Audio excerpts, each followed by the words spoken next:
For this part of 1.7, we're going to focus on rational inequalities. Our first step is going to be to rewrite the inequality, if necessary, so that 0 is on one side and then a single fraction is on the other side. So we may have to add or subtract something over to make there be 0 on one side. And we may have to create common denominators to add or subtract and combine two fractions.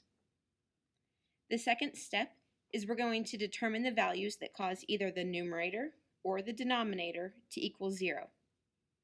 These values determine the intervals that we're going to use to consider on our number line. Step 3, we're going to test a value from each interval to determine which interval will be the solution set. For this example, we're going to need to start by moving the 1 over so that we have 0 on the right side. We're going to move it over by subtraction.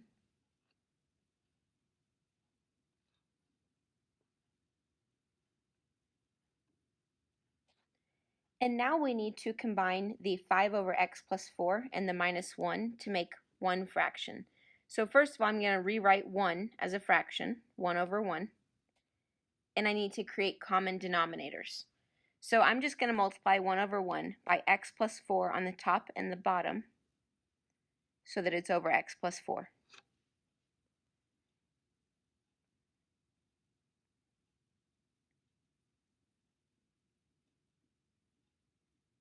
Now that I have common denominators, I'm going to distribute my negative to the x plus 4.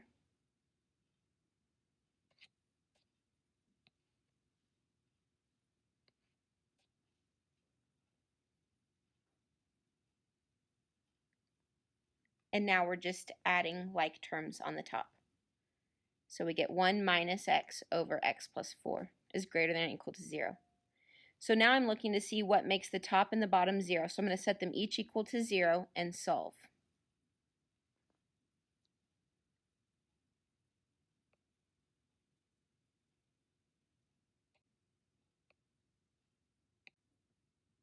Now that we have the two values that make this inequality, or make our previous equation equal to 0, we're going to make our number line and pick some values to test in each interval.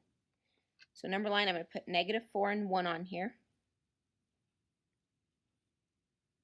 So my intervals are negative infinity to negative 4, negative 4 to 1, and 1 to infinity.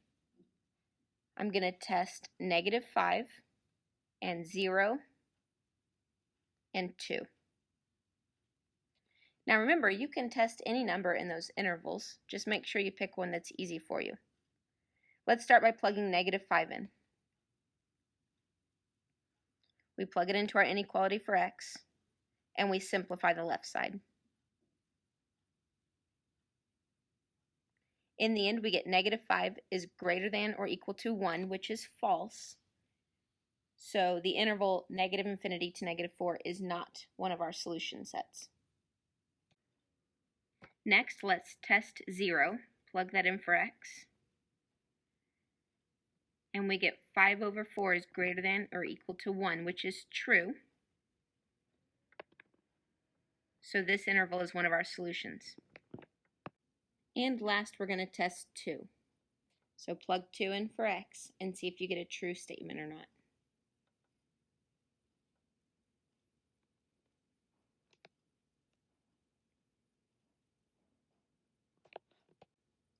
I accidentally had zeros there instead of ones. Not sure what I was thinking. So make sure that you have corrected this line of your notes to have ones instead of zeros, because what we had was true, but this is false.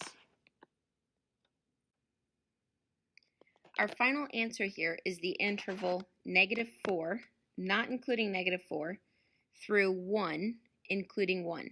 So let's talk for a minute here about the parenthesis and the bracket. First of all, I have a bracket on 1 because my inequality has an or equal to sign. So look back at the original problem, it's greater than or equal to. I did not put the bracket around the negative 4 because I don't want to include negative 4 because it makes my denominator 0. So look at our original problem, we have x plus 4 in the bottom.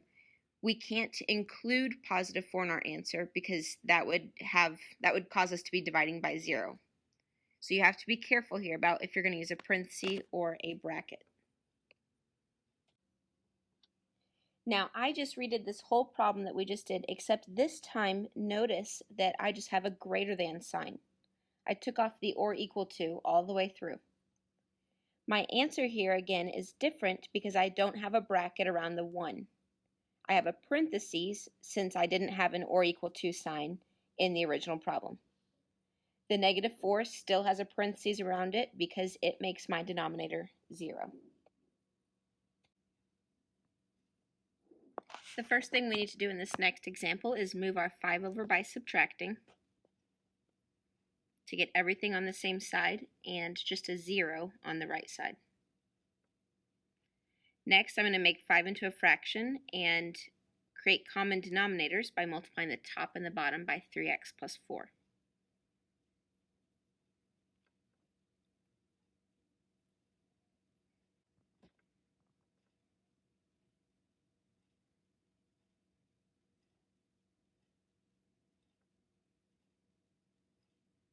Now I'm going to distribute the negative 5 to the 3x plus 4. Once I do that, I can now just put a plus sign between the two fractions.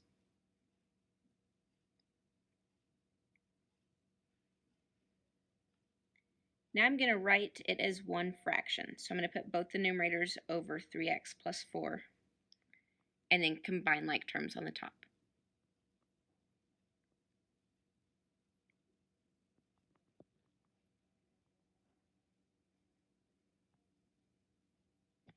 Now that we have created 0 on one side and then one single fraction on the left side, we're going to see what makes the numerator and the denominator equal to 0 by setting them each equal to 0 and solving.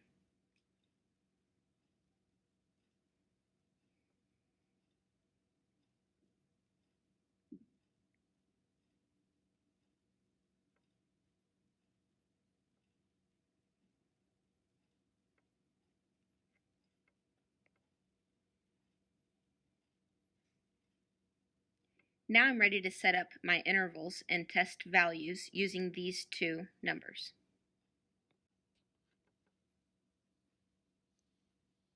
So we'll set up our 3 intervals.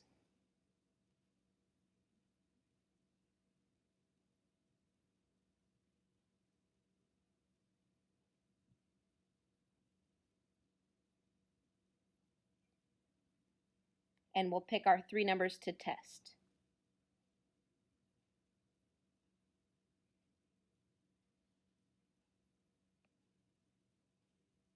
We're going to start by testing negative 2.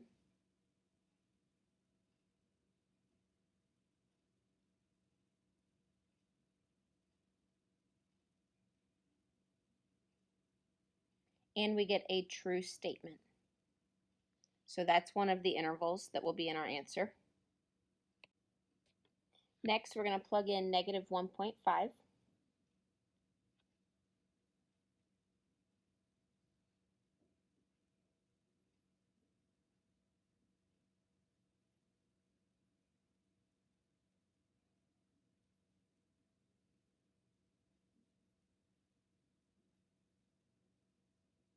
And we get a false statement. And finally, we plug in 0, and we will find that we're going to get a true statement here.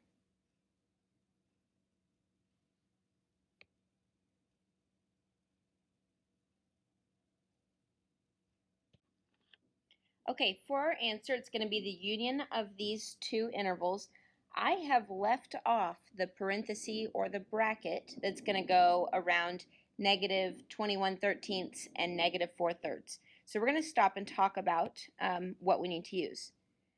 So looking back to our original problem, the value that makes the denominator equal to 0, see the 3x plus 4, the value that makes that 0 is negative 4/3. So we are not including that. So let's put a parenthesis around that one.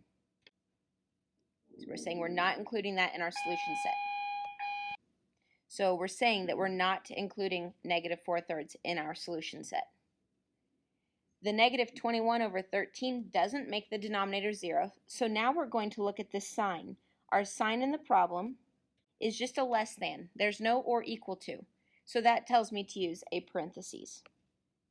So here's our final answer.